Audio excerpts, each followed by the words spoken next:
Hello, everyone, and welcome to today's live broadcast, New Structure-Based Drug Design Opportunities for GPCRs and Related Transporters, presented by Sid Topiol, Chief Scientific Officer, 3D 2-Drug Corporation. I'm Alexis Corrales of LabRoots, and I'll be your moderator for today's event. We are delighted to bring you this educational web seminar presented by LabRoots. LabRoots is the leading scientific social networking website and producer of educational virtual events and webinars. Before we begin, I would like to remind everyone that this event is interactive. We encourage you to participate by submitting as many questions as you want at any time you want during the presentation. Just click on the Ask a Question box located on the far left of your screen and type your questions into the drop-down box that appears on the screen. We'll answer as many questions as we have time for at the end of the presentation. If you have trouble seeing or hearing the presentation, please click on the Help Desk button located in the promotional board at the bottom center of your screen, or use the Ask a Question box to let us know that you're having a problem. This presentation is educational and thus offers continuing education credits. Please click on the Continuing Education Credits tab located in the top right corner of the presentation window and follow the process to obtain your credits. Please join me in welcoming Dr. Topiol. I will now turn the presentation over to him. Good afternoon, everybody. First of all, I'd like to thank the organizers for giving me the opportunity to present today to you and the participants who are listening, and I hope I can share with you some very exciting news reports. What I'm going to be talking about is new structure-based opportunities for GPCRs and transporters. I'm working with 3D 2-Drug, as was mentioned. We are a company interested in early discovery opportunities for drugs based on using structure-based methods, and we're particularly interested in novel opportunities, and that's why today we're talking about GPCRs and transporters, because in the past few years there have been a number of exciting new developments which I'd like to give you a taste of. So first of all, to give some explanation as to why there has been so much new structure-based information available, particularly X-ray structures, that's due to a number of new approaches that have evolved over the past few years that have made it possible to get structures for membrane-bound proteins, in particular GPCRs. These tools, to a large extent, take advantage of a number of different stabilizing effects to make the protein more stable and more amenable to crystallization to get atomic detail structures. And these include such things as crystallizing the GPCR with companion proteins, which could be antibodies, nanobodies, other proteins that co-crystallize with the GPCR, or modifications to the GPCR, which are also aimed at stabilizing the protein. And these could be mutations to specific residues, which can stabilize the protein, or truncations of, for example, the N-terminus and C-terminus, and include such things as well as co-crystallizing with high-affinity ligands, which tend to be inhibitors for the most part. With all of these modifications, there's always a concern of what I call the Heisenberg principle, that there's a concern that some of the modifications may introduce artifacts. But I think at this point, most of what we're seeing, we've got confirmation through different methods that the results we're seeing now are generally quite reliable and accurate in terms of the structure information that's coming out. And one more recent approach that's rapidly gaining interest and success is cryo-EM, which is allowing us to get still more information about GPCRs at a more rapid pace. So to move on, why is this sort of information, these atomic level structures of GPCRs and membrane-bound proteins so valuable? So as an early example, what I'm showing you here, the crystal structure of the first membrane-bound GPCR bound to a ligand beta-anergic receptor on the lower left-hand corner of your slide came out in late 2007. As an example from our own work, we docked computationally known ligands into the active site to see how they might dock known inhibitors. And on the left, I'm showing you timolol in blue as it docked in as compared to the X-ray structure of the bound ligand carazolol. And then shortly thereafter, the X-ray structure came out with timolol bound, shown on the right in yellow. And you can see how well the structure itself of the timolol bound was reproduced. And this took, as you can see, only a few months. This was available by 2008. In the same time frame, we also did an in silico screen where we docked thousands of ligands, thousands of molecules virtually into the active site of the protein. And the numbers associated with each of these structures, number 18, 20, etc., indicate their ranking in these few hundreds of thousands of compounds. So, for example, number 20 on the upper right, carvedilol, a well-known beta blocker with low nanomolar activity, came out in the top 20, was the 20th ranked hit out of hundreds of thousands of ligands. So this identifying carvedilol from hundreds of thousands of ligands in silico took literally a matter of months till it was identified, tested, retested, and whatnot, as well as these other compounds. And it's the kind of activity that took many, many years to generate in pharmaceutical companies. So it gives an idea of how quickly the drug discovery process can be advanced by virtue of access to these sorts of structures.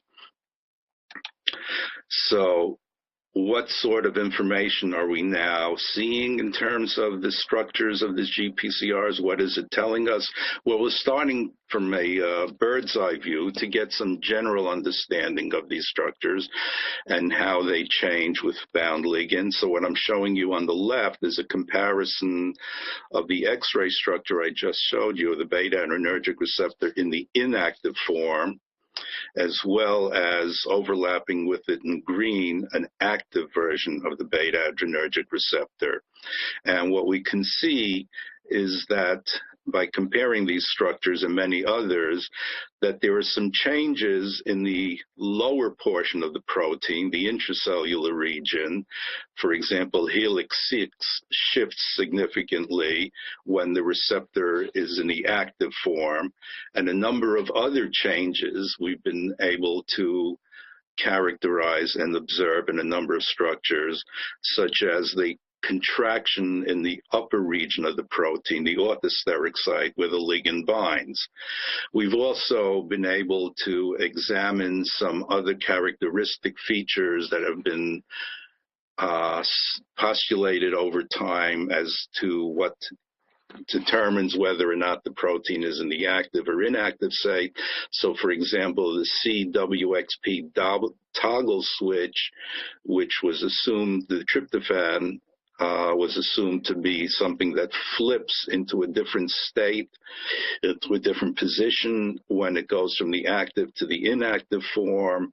It was then identified by comparing X-ray structures that there isn't an actual flipping, but just a slight shift in the position of the indole, and a number of other changes such as the ionic lock, the DERY, collection of residues which were form a salt bridge network, which were thought to be required for in the inactive form. It was found that it isn't an absolute requirement, but it does appear, but in some cases the full network isn't there, and analogously a similar network for the active form isn't always fully in place. So we've seen a lot of general information that we can start to characterize what constitute the active and inactive state, and we've even seen intermediate conformations of partially active.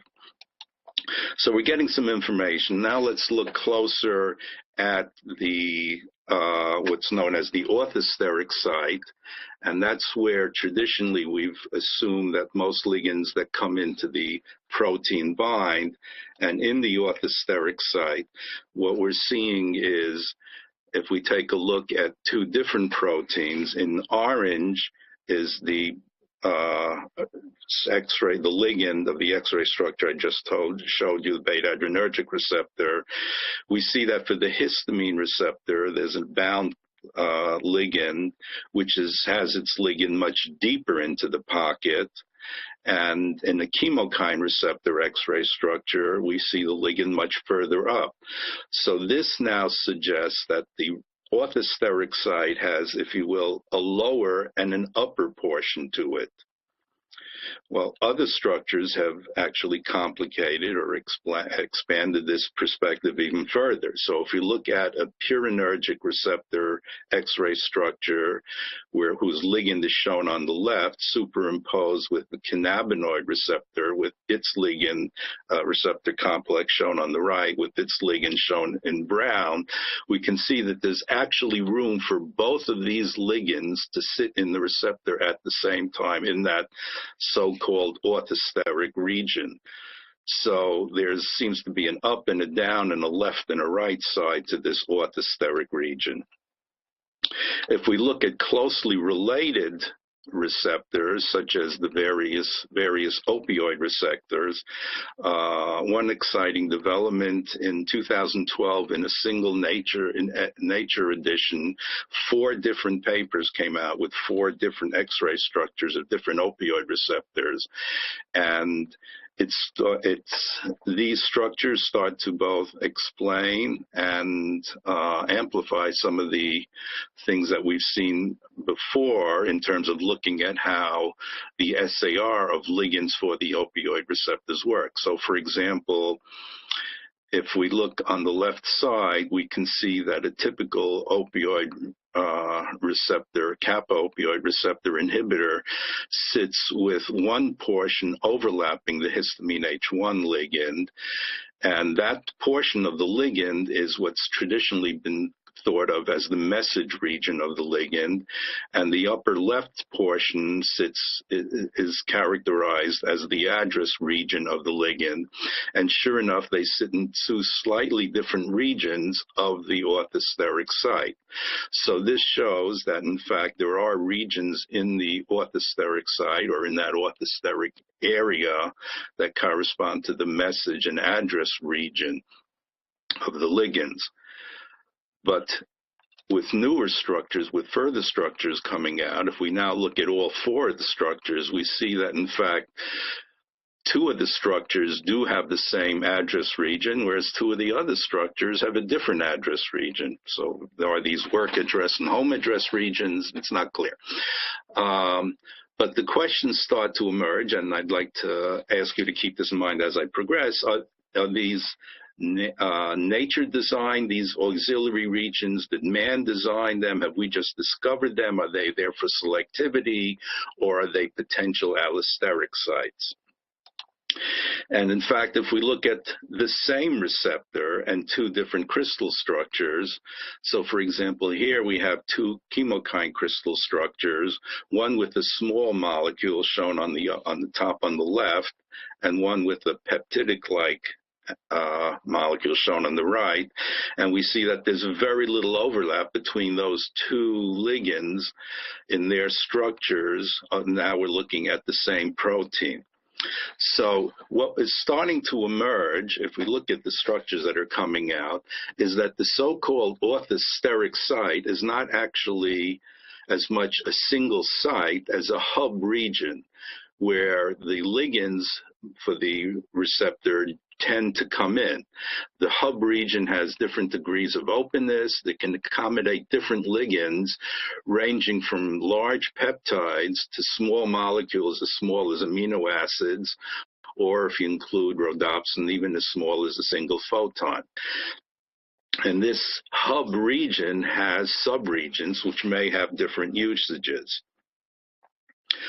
So the next thing I'd like to draw some attention to is one of the areas with GPCRs, one of the subtleties that have come to forefront over the recent years is how important biases for GPCRs. And by bias, I mean that the same GPCRs can trigger different effectors, and so that they can signal different events downstream, some of which may be desirable and some of which may be the adverse effects, such as in opioid receptors, where you want to tune out certain effects and just keep the analgesic effects.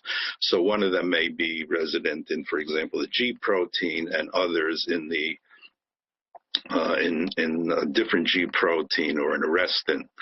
So from a perspective to look at where we are with understanding signal bias from structure-based information. So shown here, again in green, is the same beta-adrenergic receptor in the ligand, the ligand is shown in orange, carazolol, that I showed you earlier. But superimposed here is a crystal structure with carvedilol. Now, carvedilol is a biased agonist that stimulates G protein independent signaling. And what we can see on the one hand is that it interacts with different helices. Then carvedilol interacts with different portions of the receptor than does carazolol. But on the other hand, we don't see an overall change in structure, an obvious change in structure that would explain why one of these causes signal bias and not the other. And the signal bias is expected to take place closer to the intracellular region.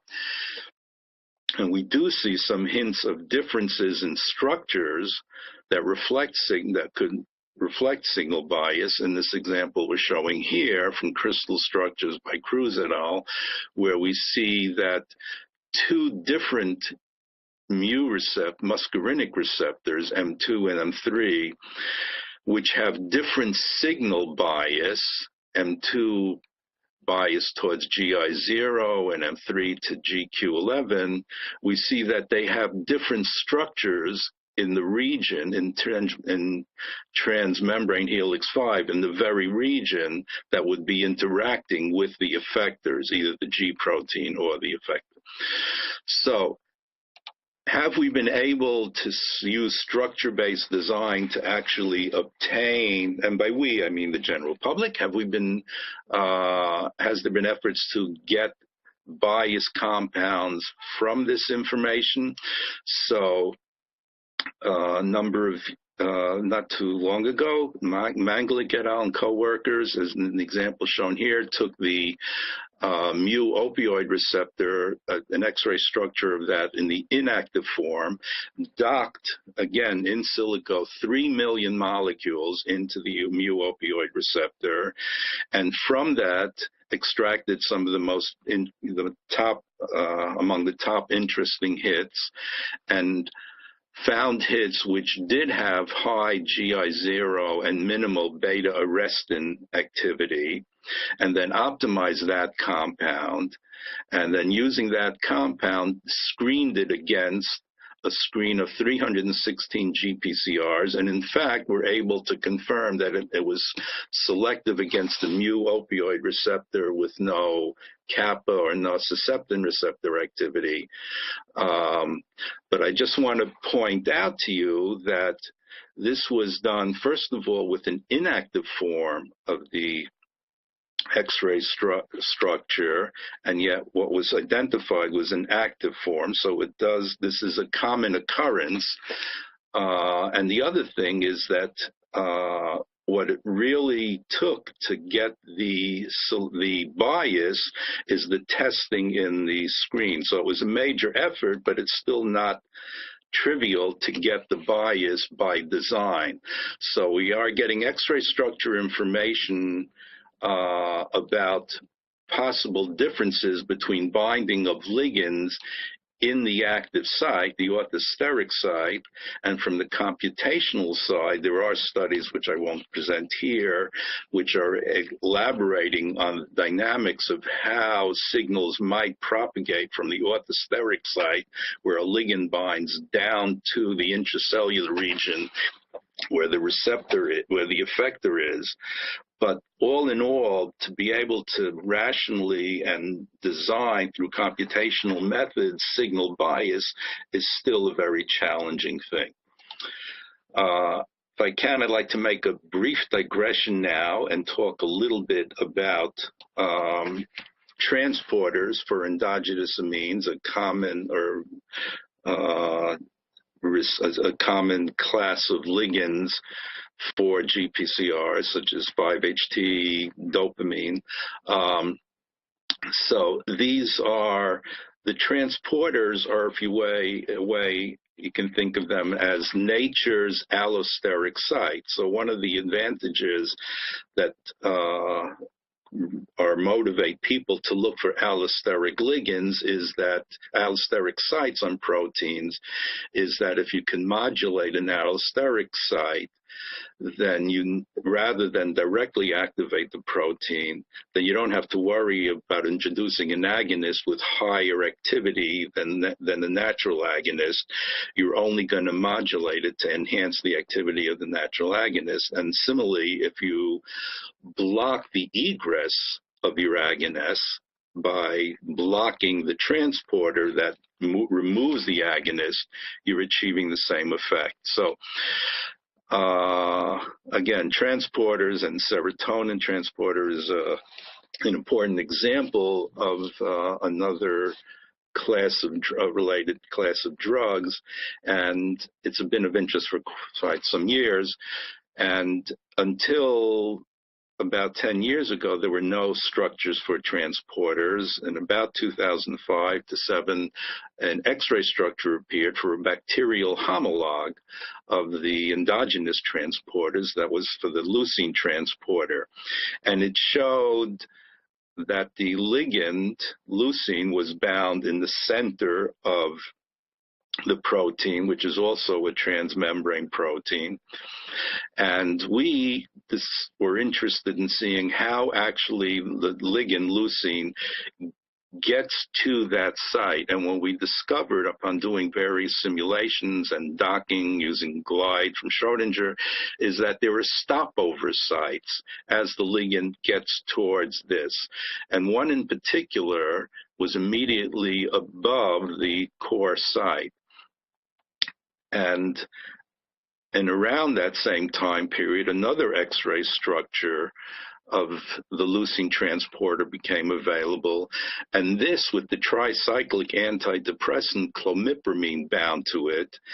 And what was observed is that the site at which that ligand bound actually overlapped, not with the central binding site of leucine, but with one of these stopover sites that we had just described. So the question is, why is that there? Is there really a site there?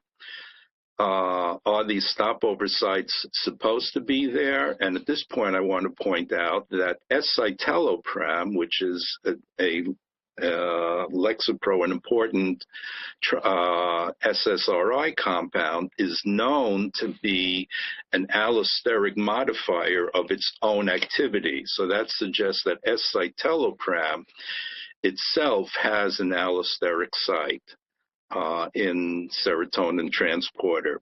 So the question is, does the serotonin transporter also have allosteric sites like this? Is this the same site? And are these vestibule sites there for a reason?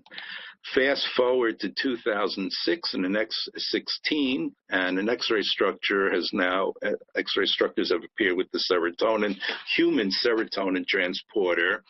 And indeed, as you see in brown in the center, there's a S-citalopram bound in the center of the 5-HT transporter and corresponding to the core site I described earlier. But there's also another molecule of S-citalopram bound in this vestibule, and that corresponds to the same site we were talking about before in leucine transporter. And sure enough, if we do similar calculations of simulating the progression of 5-HT, the natural substrate for the serotonin transporter through here, we do find that it has stopover sites in similar regions, and it also binds at these 2 sites we're talking about until now. How useful is this sort of information? Well, for drug discovery, we've used this recent serotonin transporter structure to assess some SAR of citalopram analogs. We looked at various different regions of the modifications of various different regions of the citalopram shown in the upper right-hand corner. And in particular, I want to show one example here where we changed the cyano group, circled in red here, to this alkyl function. And we examined the SAR both in the core site S1 and the stopover site S2. And most of the other compounds we analyzed, we were able to fairly well rationalize the SAR. But for this one, if we looked at it in the core site S1, our docking suggested that it docks fairly well. And similarly, our docking suggested a fairly nice binding site in the S2 site, and yet the SAR suggested that there is no binding in the S2 site. And if we compare these two or look at them superimposed, we can see here in the circled in red why that's the case. If the 2 of them were bound together, they would actually clash with each other. But again, this is useful information, not just in explaining the SAR of this compound, but in providing provocative hints as to how one can, for example, link these molecules. So returning now to GPCRs, in about 2012, in the area of muscarinic GPCRs, Cruz and co-workers examined an X-ray structure for the muscarinic receptor, the M3, and noticed that there was a vestibule sitting over the binding site, shown on the left in this red circle, with the binding site peeping out in green of the ligand and what we tiotropium, and they speculated that that might be a stopover site, and they did molecular dynamic simulations and did find, in fact, as shown on the right, that the ligand does stop there through computational simulations. Well, shortly thereafter, an X-ray structure appeared with the crystal structure, the M2, in the active form, and sure enough, there's a ligand-bound iperoxo in the central, in the normal orthosteric site, and another ligand-bound in this vestibule up here. And this is an active form, and other things that were observed is that there's a contraction of the active site with just iperoxo bound in it relative to the antagonist, which is consistent with other X-ray structures, but that contraction is enhanced when we have the allosteric ligand in the upper site. So this is all suggesting that this, as well as the hallmark helix 6 at the bottom change, are all interacting synergistically with each other. So as another example, not just 2 sites, but in 3 different X-ray structures of protease activated receptor 2, 3 different sites have now been found for ligands in the protease activated. So one in PAR2, one near this, we're shown here, or if you will, marked by the antibody in green in the upper right-hand corner, and an allosteric site, allosteric 1, and then another allosteric site, which is pretty much on the outside left, allosteric 2. So there are 3 different sites seen on this receptor. So inside the GPCR, in the transmembrane, how deep can you go and find sites? Well, one clue came from a high-resolution X-ray structure of the adenosine A2 receptor, where it was observed that there was a water network, and in one region of this water network, there's a sodium-water cluster, And this cluster induced a kinking in helix 6 and 7, which would prevent the activation conformation of the protein. And so it was suggested that this could be a site, and for something like amelioride, and computational studies, in fact, supported that. Well, and turns out then that CRF2, for example, the corticotropin releasing factor protein, was found with the ligand bound actually very deep below the endogenous site. On the upper circle in red is where the endogenous ligand would be expected to be, and the ligand found in the X-ray structure sits far deeper into that and overlaps with this sodium site that we were just discussing. And even deeper than that, chemokine receptors for structures have come out for CCR2 and CCR9 with ligands bound even deeper. So on the left side here, we see on the very bottom, CCR2RA is a ligand bound at the very bottom of the chemokine receptor. And this suggests that it's directly interacting with the effector. So whereas we tend to think of the orthosteric site as the important site, we see that here, this BMS 681 in the top of the chemokine receptor actually is more indirectly influenced G protein binding, whereas the lower ligand is all the way down at the bottom and can directly inhibit G protein binding. And in a really surprising case, shown on the lower right, AT2 angiotensin receptor, we see that the protein itself, angiotensin receptors helix 8, which is normally in the position where the right-hand circle is shown in the beta-2 adrenergic receptor, shifts all the way to a different location, which would block interaction of the protein with its effector. And this surprising shift shows that the protein itself has a component blocking its interaction with the effector, and this explains why this protein has been so difficult to find active ligands for. What about binding onto and outside and through the receptor? We've seen examples of that as well. In the purinergic receptor P2Y1, we find the ligand BPTU sitting completely, as shown here on the green sticks, completely outside the protein. So we're seeing that you can modify the activity of a GPCR with the ligand sitting totally outside of the protein. So this goes against what we normally are used to think about things, but is it really actually plausible that this can happen? Well, we know, for example, that lipids, cholesterols, and other things modify dimerization, and dimerization does play a role, has been reported in a number of different cases, does play a role in activation of various GPCRs, both hetero and homodimerizations. So external modulation is very reasonable.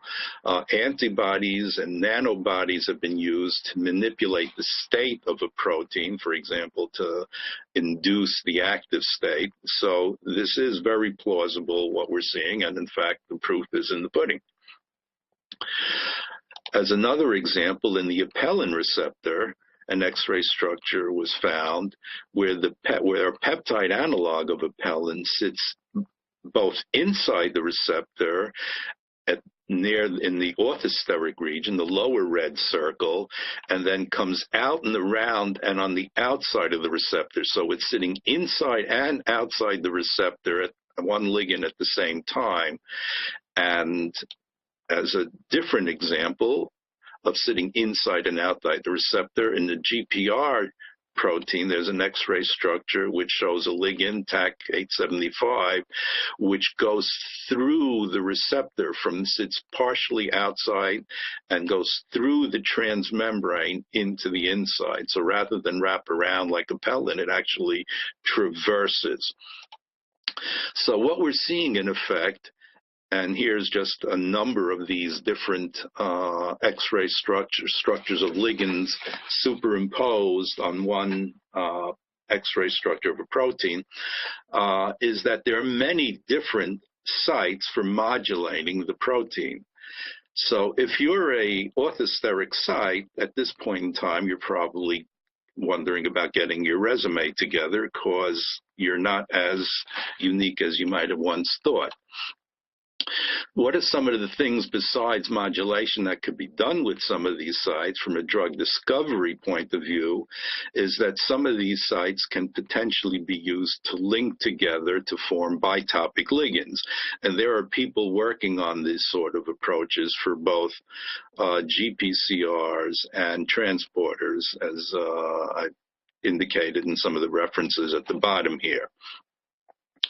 So is this way of looking at what's going on in GPCRs, does this actually make sense? It sort of takes the emphasis away from the orthosteric site. Well, if you look on the left-hand side of your general enzyme, then on the bottom, the way we've shown it here, where you have the active site, that's where the action is. That's the important part of the reason that the enzyme exists, for example. And the allosteric site, where you modulate it from a distance on top, is far removed from the critical region. If you look at a GPCR on the right-hand side, you might consider that the active site is where the effector is engaged, because that's the purpose of the GPCR. And the orthosteric site is really allosteric or distal from where the action is. So this kind of rethinking of what an orthosteric site is rather reasonable, and especially in light of the information we've seen recently. I've been talking mostly till now about Class A GPCRs, and I want to discuss a little bit about the non-Class A GPCRs. So here, for example, I'm showing on the top a schematic of a Class C GPCR. Class C GPCRs have not just a 7-transmembrane region, as shown in green in the cartoon on top, but 2 other extracellular regions, a venous flytrap region shown in blue, and the cysteine-rich linker region in squiggly lines. And the way this works, the way the receptor is known to be activated, is that when the orthosteric ligand, which in this case binds to this venous flytrap, glutamate in the case of mGlu-R, this structure closes. And whereas an inhibitor would lock the venous flytrap into the open position. And that's shown on the bottom in representations of an active and inactive crystal structure of the venous flytrap. And you'll notice while on the right-hand side of each of these structures, there's a closing and opening of where the ligand bound. On the back side of the protein, there's an opening and closing, a reverse direction. The opposite effect happens on the back side. So this suggests on the lower left of your screen that if you can plug up something in there into where this opening takes place in the active, you could potentially find an allosteric ligand on the extracellular site.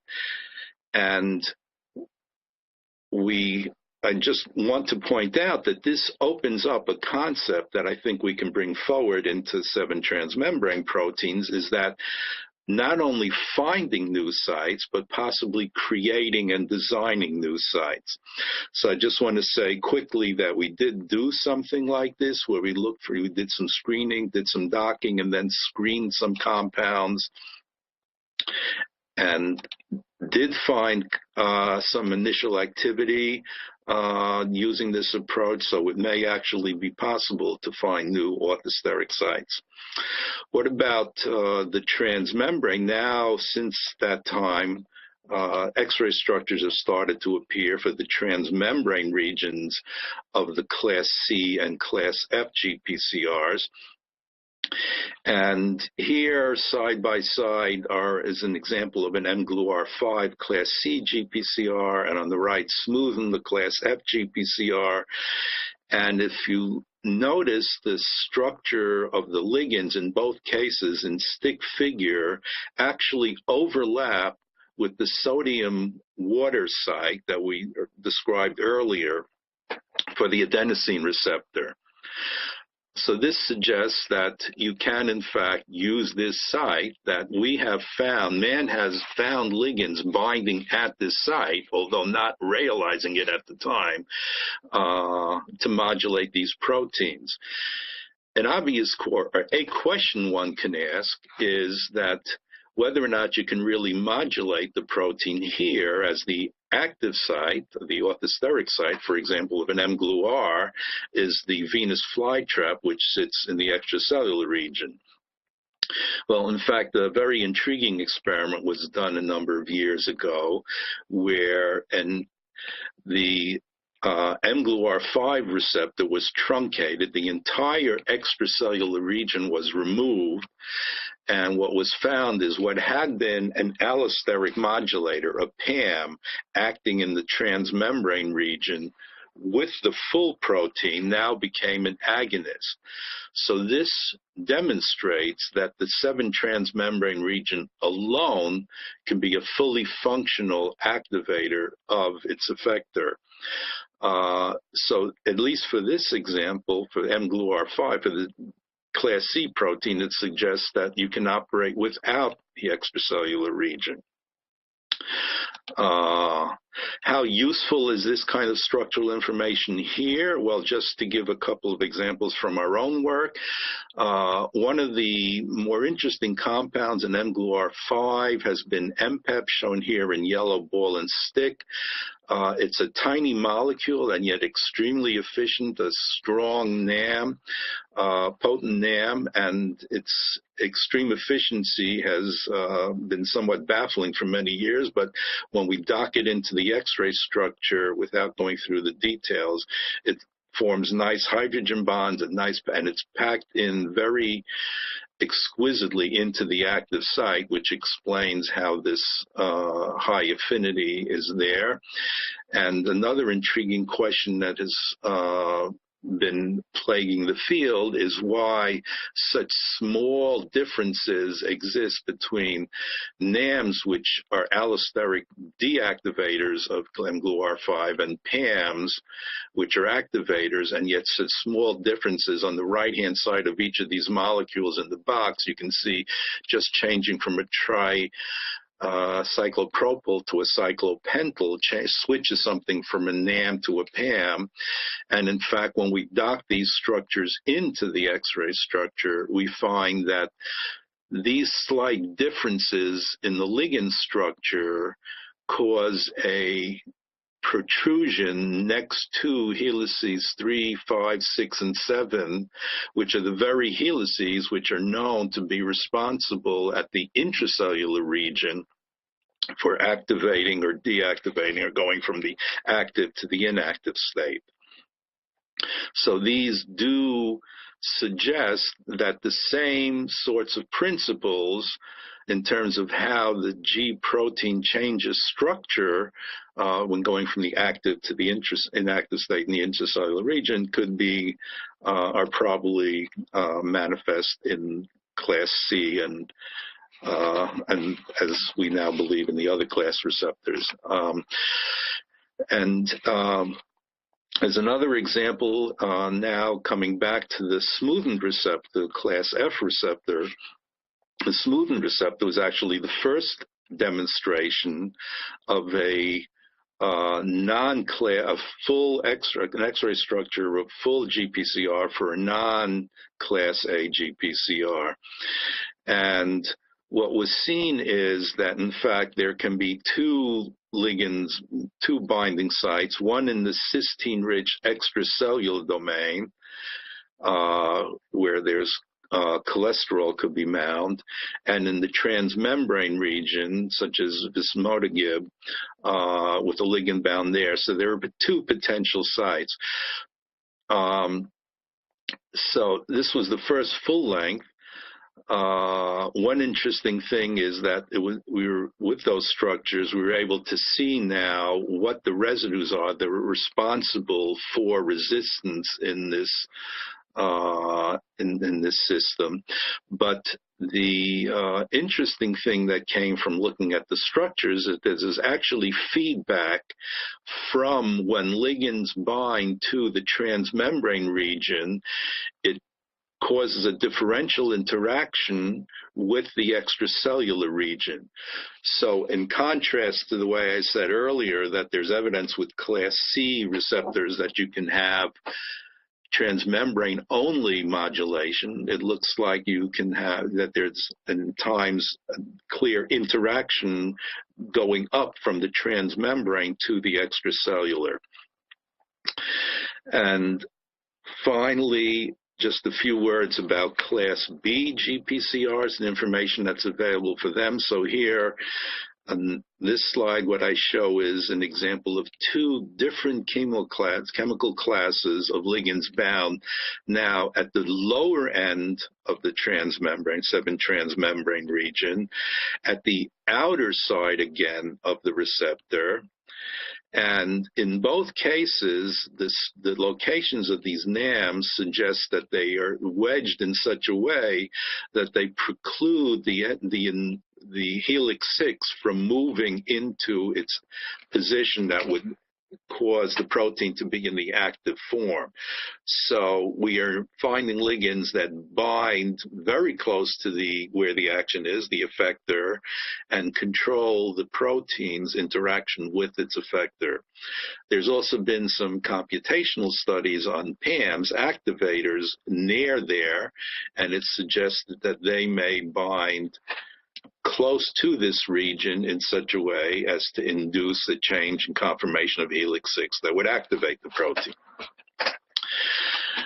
And then, as a final example for the Class B GPCR, GLP-1 receptor has now been solved with using cryo-EM technology, and the full structure shows a fascinating interaction between all the components, not just the G protein, which is coupled here and shown in the bottom in blue, but we see that the ligand, GLP-1, changes its structure in the context of the fully activated protein, in that it extends down into the 7-transmembrane region shown in orange, that the 7-transmembrane region moves up slightly, reaches up, and the extracellular portion shown in orange along the ligand and into the region of the extracellular part of the protein. So all three are interacting with each other, and it shows that it could be a very complex and intriguing activation process to understand and to modulate in terms of drug design. So, in wrapping up, what I'd like to say as far as the non-class A receptors, so for non-class A receptors, the endogenous site is either in the extracellular region or includes the extracellular region, because they have this additional N-terminal domain. But it is also possible for, as we've seen numerous cases of, to make non-endogenous ligands that are bound in the 7-transmembrane region only. These are what I like to call man-made sites. And many of these till now have been man-made by accident. People have designed compounds but not had until recently, the availability of the structures to do that. And we're also seeing that there's a potential interplay, an important interplay between the different portions of the protein. And finally, in terms of structure function perspectives on all of these sites, in terms of our view and understanding of GPCRs and transporters, and how these GPCR works. It seems like the key areas, there's a extracellular end and an intracellular end, and the ligands generally come in at the extracellular and somehow have to send the message down to the intracellular. So these are the key signaling regions of incoming and outgoing. So those are the most important connections. So the GPCRs, if you will, are actually to some extent acting like what I sometimes call chopsticks, of holding on to one end and controlling what's going on at the other end. But clearly that these structures can be modified at a number of different pressure points in between the upper and lower end. Some of these new pressure points we've discovered them accidentally, because we've designed compounds through in vitro or other screens, and now are finding where they actually bind. So this is offering a whole spectrum of other sites where we can now rationally design compounds for GPCRs, for example. And what I think is particularly exciting is to now look at all these structures and go beyond the ones that are appearing in published reports and try to find entirely new sites where ligands can be predicted to bind, and use those to potentially design new compounds with new properties and potentially advantageous therapeutic effect. And then I would like to just close by acknowledging some of my collaborators for the most recent work that I've been included in this presentation. So Mike Sabio on a lot of the mGluR work that was cited more recently in this work, and for the transporters, colleagues at Lundbeck research in Copenhagen and also the University of Copenhagen. The modeling that I've cited here that we've done has been with Schrodinger using Glide and other utilities, and to get a documentation of many of the things that I've talked about here, or a fairly recent one, I highly recommend a just recently published book edited by Alex Heifetz on computational methods for GPCR drug discovery. And with that, again, I'd like to thank you for your attention, and I'd like to again thank the organizers for allowing me to make this presentation today.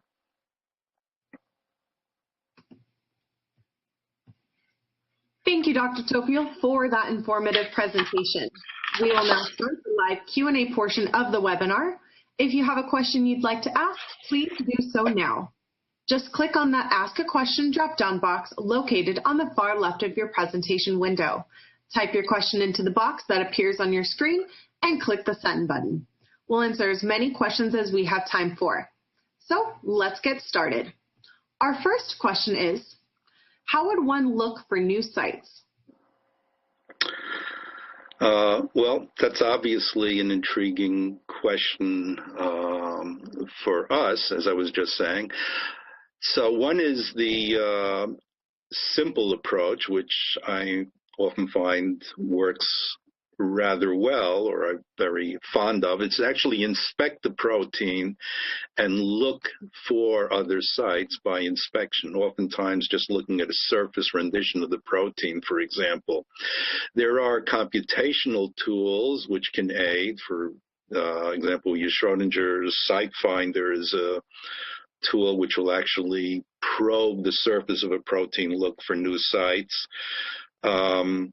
We can look for new sites on protein A by looking at newly identified sites on protein B and seeing if similar sites are available on protein A. So, if you will, looking to see if we can transfer sites from one protein to another.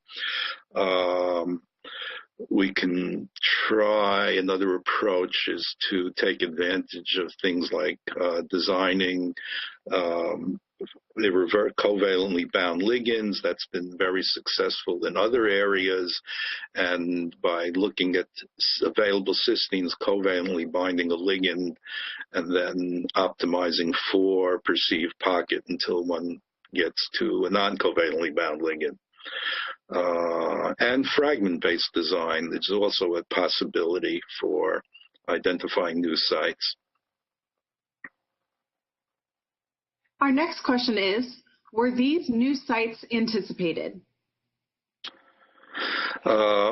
Well, yes and no. I mean, of course, nobody knows what everybody's thinking, but there were some allusions to it. For example, there for many years, long before this kind of structural information was available, and only rhodopsin structure was available, there had been simulations suggesting that retinal enters from the side of the protein, from the side of the transmembrane, rather through coming in through the extracellular region. So in a way, that was a precursor to it. But certainly many of the examples, like in the chemokine receptors with ligands that were bound at the very intracellular bottom of the receptor, some of these were really believed to be binding in the orthosteric region. So there certainly were surprises. Some of them might have been expected, but for the most part, there have been a number of surprises. Our next question is, can homology modeling fill in the gaps for structures that are not yet available? Yes and no. It depends a lot on the questions you're asking. So homology modeling, if you have closely related proteins, and if you're looking at the same state, then you can do extremely well in terms of identifying what regions, what sorts of interactions might be nearby. In other words, are there hydrophobic residues in a region? Is there a potential that is, what's a pocket in one region is now blocked by another residue? So in that respect, it can do very well if you have a close enough template.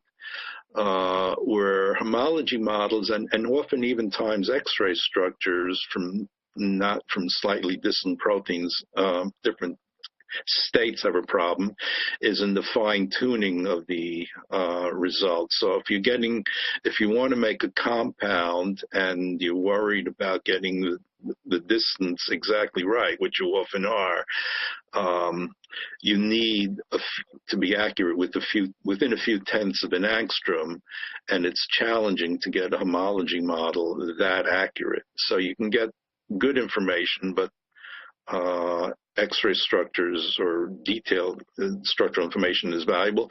And that's true even when you already have an X-ray structure. Each compound has the potential for inducing slight changes when it's complex to the protein.